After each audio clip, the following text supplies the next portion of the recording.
Hey folks, Rob here, and we got our Winchester Wildcat out here. We have mounted it with our Monstrum 0.85 inch rings, 30 millimeter rings. We've got her set nice and low. I've loaded us up 10 rounds, and we're going to be sighting it in with some CCI standards. I thought that was a full box, but there's only like 30 in it. So hopefully it won't take more than 30 rounds to get it zeroed in, and then we'll switch to something else. I'm probably have some more of these in there somewhere. I just have to look for them. Sun's kind of in my face, so I hope I don't mess up and hit the wrong buttons again. On the front of the gun, you can see I have the Daxisonn green laser already mounted on there and centered where I think it needs to be. So we're going to turn that on, and I'm going to turn our crosshairs to the laser, and we're going to see how close this Daxisonn gets us to being on target. Now, like I said, a laser is not a precision. The whole purpose of this laser is to get you close enough that you can know where you're hitting. You know, sometimes it's hard to tell which way you're shooting, high, low, left, right, up. You know, it's just hard. So the purpose of this is to get you on paper, see where you're hitting, and then you make your adjustments off of your scope or your sights based on that. So anyway, I'll turn us on, and it's got the button right on top, so I'm going to turn us on there and put us on paper down there, and I'm going to see just how off we are. So it says we are off.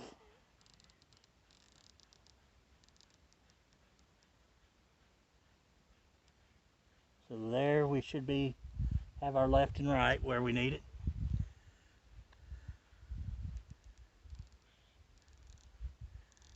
Now this scope was previously on this rifle, but it was on those high mounts. So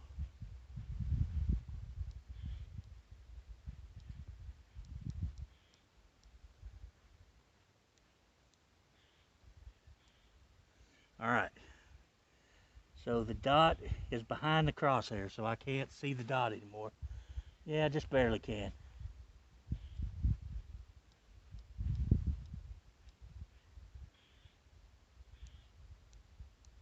Going the wrong way there.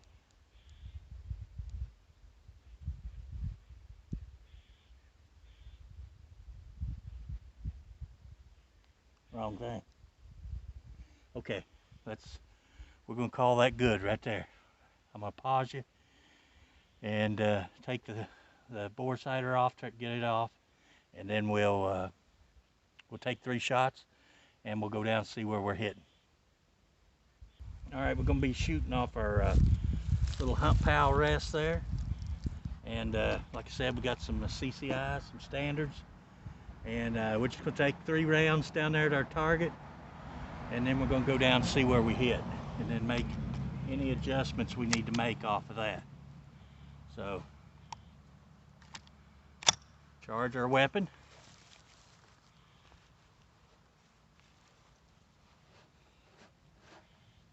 I did remember to bring out my rear bags today. Safety off.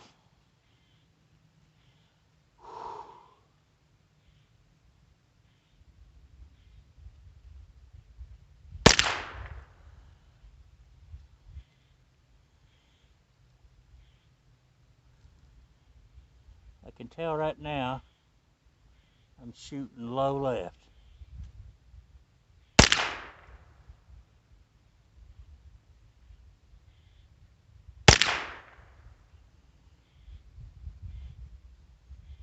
Or am I? So let's go down and take a look at that and see where I hit. Well, you know what? I said the laser wasn't a precision instrument. Look at that. All 3 of them right there touching the red in the center. Boys, I don't think we do much better than that. I'm going to come up to each of these 4 other targets and put 3 rounds. I'll bring you down here and let you watch that. All right, that was a pretty non-eventful sight-in. Like I said, that laser put me right in the dot. I can't believe that. You take your time, you get it centered good, that's what you get. Let me go back there and I'm going to start top left, top right, bottom left, bottom right.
Now I'm going to go back there. I moved you from the paper target over to the steel.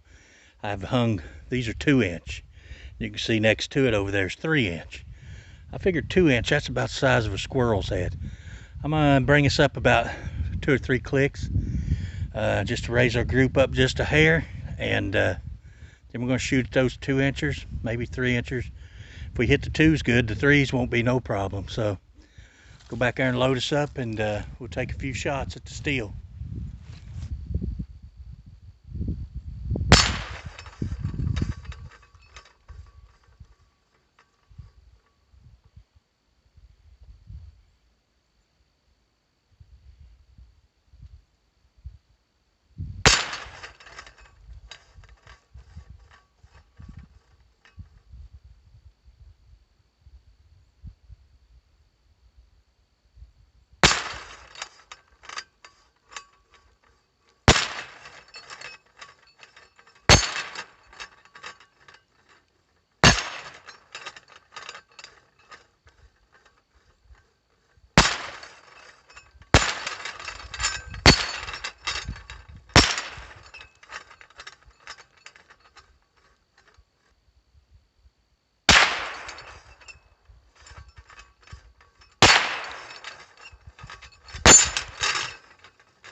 All right, guys, that was all the ammunition I had. I shot the 30 rounds of, but as you can see, it took us absolutely nothing to get on target with the little Daxisonn bore sighter unit. I showed this to you once before.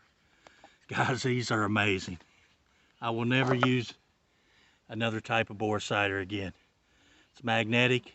You get it centered on your barrel as close as you can get it, with those little rings really helping you looking around and gauging where's center.